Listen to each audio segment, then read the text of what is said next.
Dear students, let us continue our discussion with the topic bioavailability and bioequivalence. So, in the first video, we have mainly discussed about the introduction part of bioavailability. In this video, let us first concentrate on bioequivalence. What is bioequivalence? It is a relative term that denotes that the drug substance in two or more identical dosage forms reaches the systemic circulation with the same relative rate and extent, that is their plasma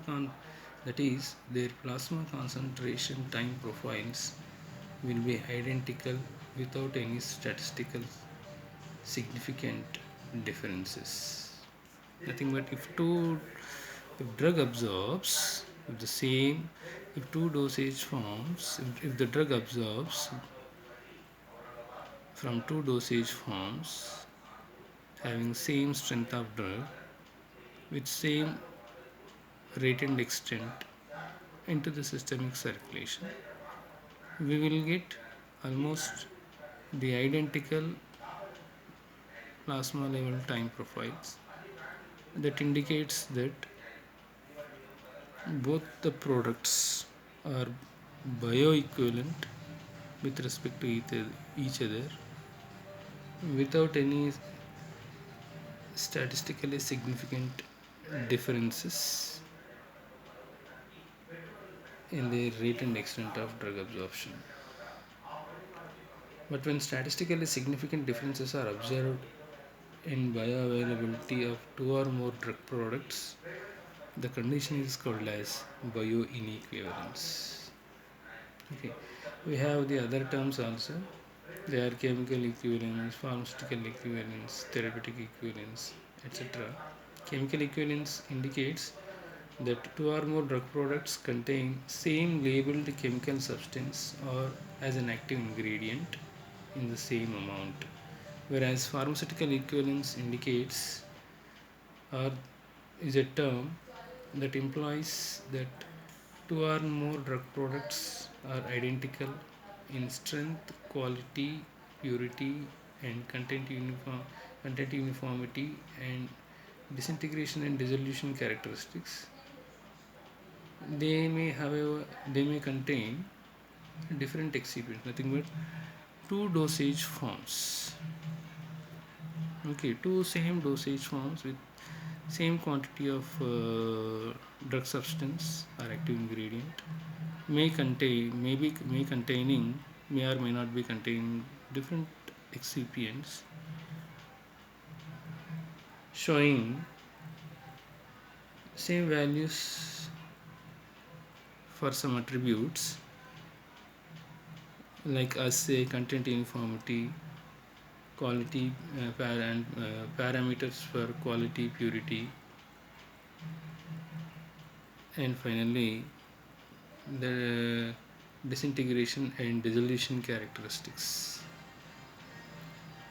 Then we can say that they are pharmaceutically equivalent.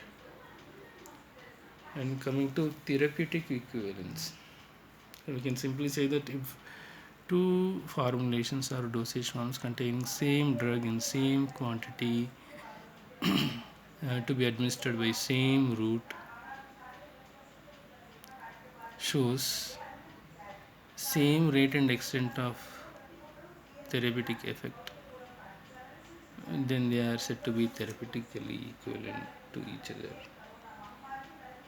Okay, so these are the terms we have to remember.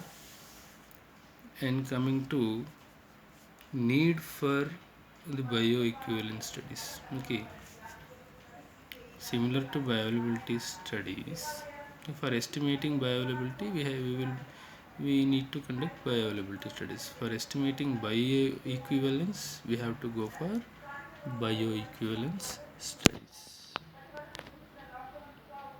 Okay, so why to conduct, or what is the need to conduct bioequivalence studies?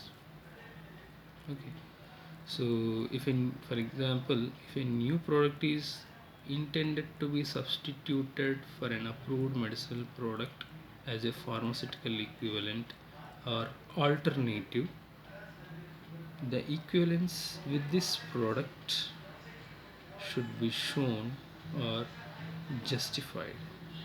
In order to ensure clinical performance of such drug products, bioequivalence studies should be performed. Bioequivalence studies are conducted especially if there is a risk of bioinequivalence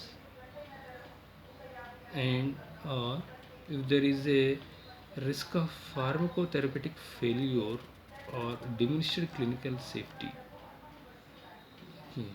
of the new product. Okay, means that whenever any new product is to be substituted for an already approved product, okay, because of various reasons, because of the price constraints and other reasons, there is a need to establish that the new product is bioequivalent with the approved product, so that we can allow that new product to be used, okay, safely. Let us take the products. Let us take the two products: innovator product and generic product, or branded product or a generic product. Okay, branded product is the approved product, whereas the generic product, okay, there will be only one innovator product and many generic products. Okay, all generic products will be developed by taking innovator product or any branded product as a reference. Okay, and there is a need to show the bioequivalence of the generic products being developed with that of the innovator or branded products, in order to substitute the generic products with the in order to substitute the innovator or branded products with the generic products. Okay, and we all know that generic products are cheaper than innovator products. Next, coming to types of bioequivalence studies. We have two types of bioequivalence studies: in vivo bioequivalence studies and in vitro bioequivalence studies. In vivo bioequivalence studies are similarly almost conducted as that of in vivo viability studies. Okay, almost in vivo bioequivalence studies are conducted almost in the same manner as that of the in vivo bioavailability studies. So, coming to the criteria for conducting the in vivo bioequivalence studies. Okay. Okay. There is a need to conduct bioequivalence studies, but it is not always required to conduct bioequivalence studies, isn't it?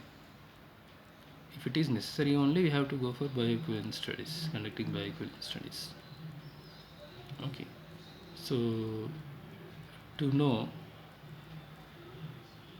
under what conditions or for what reason, with what reason or with what purpose we have to go for conducting bioequivalence studies, a criteria was given for different dosage forms. Okay, especially the oral dosage forms, because most of the dosage forms available are oral dosage forms. Okay, they may be oral immediate release products, oral non-immediate release products, or non-oral immediate release products, modified release products with systemic action, without systemic action, etc. Since we mainly use oral immediate release products with systemic action, so let us know the criteria under which an oral immediate release product need, let us know the criteria for an oral immediate release product to be subjected for a bioequivalence study. Okay, so bioequivalence study for an oral immediate release product is required if the product is indicated for a serious therapeutic for a serious condition requiring assured response, and if the product shows narrow therapeutic margin, and for the drug that the product contains, if the absorption is complicated by the if the pharmacokinetics of the drug were complicated by the absorption, which is less than 70%, or absorption window, or if the drug shows non-linearity in its kinetics, in its pharmacokinetics, or if the drug shows a pre-systemic elimination greater than 70%. Under these conditions, there is a need to go for bioequivalence studies. If the drug shows some unfavorable physicochemical properties like low solubility, metastable modifications, and other stability problems, then also there is a need to go for conducting bioequivalence studies. And if there is no documented evidence for bioavailability problems, then also and if there is also a documented evidence available with us indicating the bioavailability problems with the drug product, then there is a need to go for bioequivalence studies. And if no irrelevant data is available regarding the bioequivalence, or the justification by the applicant by in vivo study is necessary, then we have to go for bioequivalence studies. I repeat once again, if there is no data available regarding the bioequivalence of a product, of a new product with the reference product, and if the maker of the new product need to justify the bioequivalence of this new product with the already existing product by in vivo study, then he has to go for conducting the bioequivalence studies. Apart from this, irrespective of the conditions of making and usage, all non-oral immediate release products and modified release products for systemic action need to be subjected for bioequivalence studies. So this is the criteria to be remembered for conducting in vivo bioequivalence studies. Okay. So in vivo bioequivalence studies are I already told you, in vivo bioequivalence studies are conducted in the same manner as that of the in vivo bioavailability studies. I told you that you can also conduct in vitro bioequivalence studies. In vitro bioequivalence studies avoids the usage of healthy human beings, for conducting the bioequivalence studies. In vitro bioequivalence studies mainly involve the conduct of in vitro release studies or dissolution studies in lieu of in vivo bioequivalence studies only under certain circumstances called as biowaivers or exemptions, okay. So let us discuss the circumstances under which we have to go for the conduct of in vitro bioequivalence studies or in vitro release or dissolution studies to establish a bioequivalence between a new product and already approved product in the next video. Thank you.